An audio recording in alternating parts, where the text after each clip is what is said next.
Hey guys, this one, whew, this cold one is going right out to my pal Graham Elwood. Haven't met the man, but dude, your channel is freaking awesome. I rep it to people who are looking for good channels for good info, for getting exposed to what's really happening in the world. You're doing it right, man. Keep up the good work. And a lot of the time when I send out one of these videos for people who are watching my channel, they know that it's usually to call out some misinformation. But in your case, I'm actually just going to give you some information and say thanks for being an awesome dude giving out good information. If you want to air this on your show, that would be awesome. But you tore into Andrew Yang the other day for accepting math pack money, and I don't know very much about the math pack, but I hope they align with my vision for the country. I'm right there with you, bud. Like, Yang is the most sellout-y sellout of all entrepreneurial sellouts that have ever run for president. And some people are going to disagree with me on that one, but that's a fact. That's a cold fact. So let's check this out. This dude, Andrew Yang, started out as a gamer as a kid. What he liked about gaming was, among a list of about 8 adjectives or so, power, status, optimization, and world building. Hopeful. And this kid decided after he got done gaming that he was going to get good at stocks, because the stock market is basically the real life version of being good at video games. And then he went to a elite prep school, Brown University, and then Columbia Law School.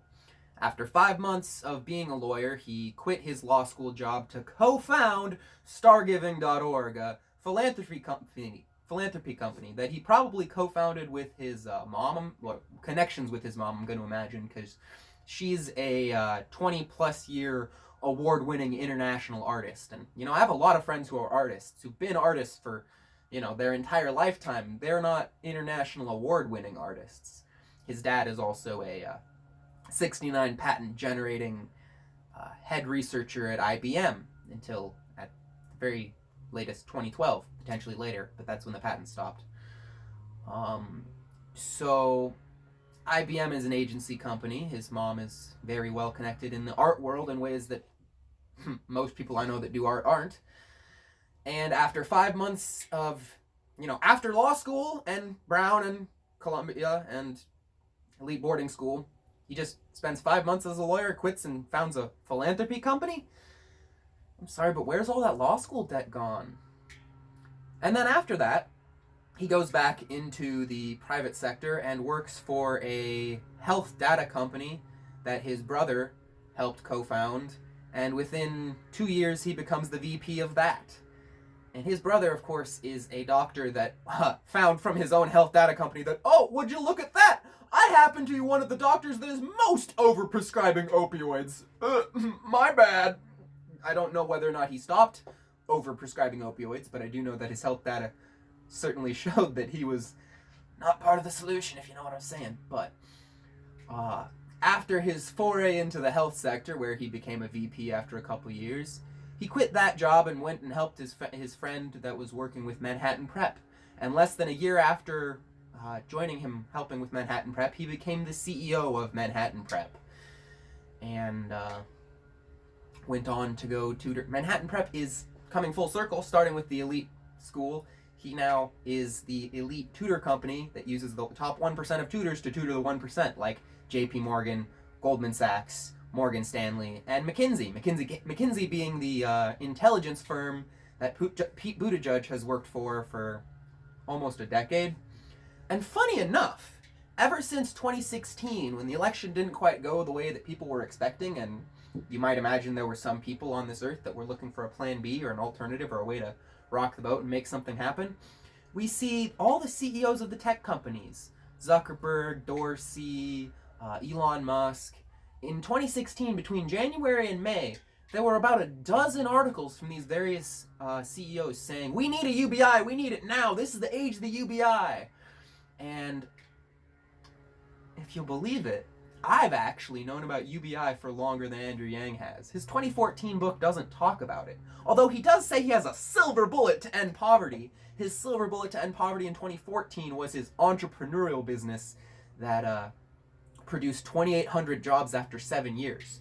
The goal was to produce 100,000 jobs after 14 years, so a little less than 3% after 50% of your time frame might be considered underperforming. And the kicker, in his own book, War Plan Against Normal People, Yang admits that his job company probably destroyed more jobs through optimization and automation than he created.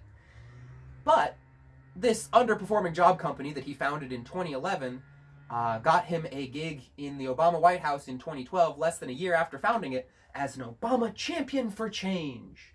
And then, 3 years later, after demonstrating that his founding jobs company was severely underperforming, he got upgraded from that to the presidential ambassador for global entrepreneurship.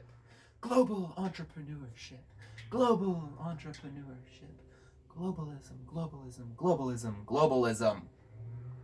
Presidential ambassador for globalism. Who destroys more jobs than he produces. Who's not willing to admit that jobs have been destroyed in this country from anything other than automation. Trade deals have nothing to do with it. Who is unwilling to talk about censorship and 169 policies. Or trafficking, I might add. Doesn't take much to make a statement in 50 plus hours of speech. Is just one, we don't support evil and we're going to go after the people that control other people's lives and treat people like cattle. Just one statement would be nice, but 169 policies, he remains silent. After 6 emails, he still remains silent. After many, many, many tweets. And he wants to reunify the press. And our press is never reunified around exposing the kid herders. So, now he's taking PAC money. You tell me, Yang Gang, is he really repping humanity first? Yeah, he listens. He's willing to change his really awful UBI where he says that you can't have Social Security or food stamps to a UBI that says you can have Social Security but not food stamps.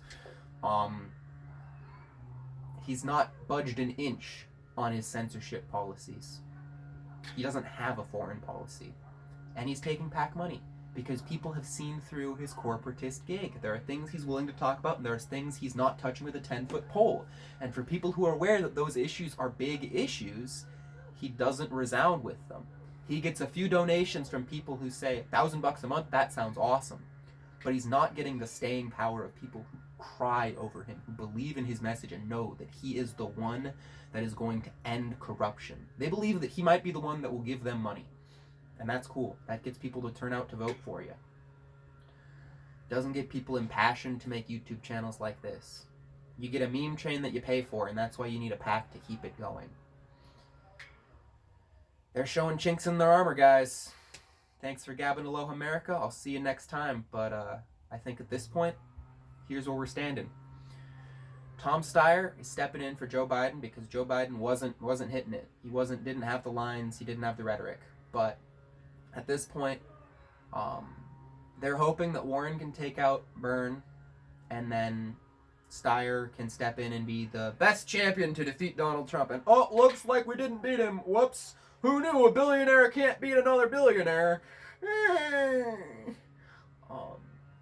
And or plan B is you have Andrew Yang swoop in at the end and say, did you know that there's an option that isn't a billionaire who wants to, might be a millionaire though, who wants to give you free money? You should vote for this guy. Ignore the fact that he wants to reunify the press and cooperate with China on AI that they use to censor their people. Convenient, coincident. He also doesn't really want to do anything for our whistleblowers, which is, at this point, a pretty consistent pattern, I must say. So, you can support Andrew Yang if you want. I'm personally going to support the UBI candidate that stands up for free speech instead of standing up for getting rid of free speech. So, we'll see where the chips fall in February through May. But I'm going to be honest, if you need a PAC to keep your campaign going, you're clearly not the most grass of roots. And if Hillary Clinton needs to call you out for being a Russian asset that is groomed to spoil our election, you're clearly not polling at 2%.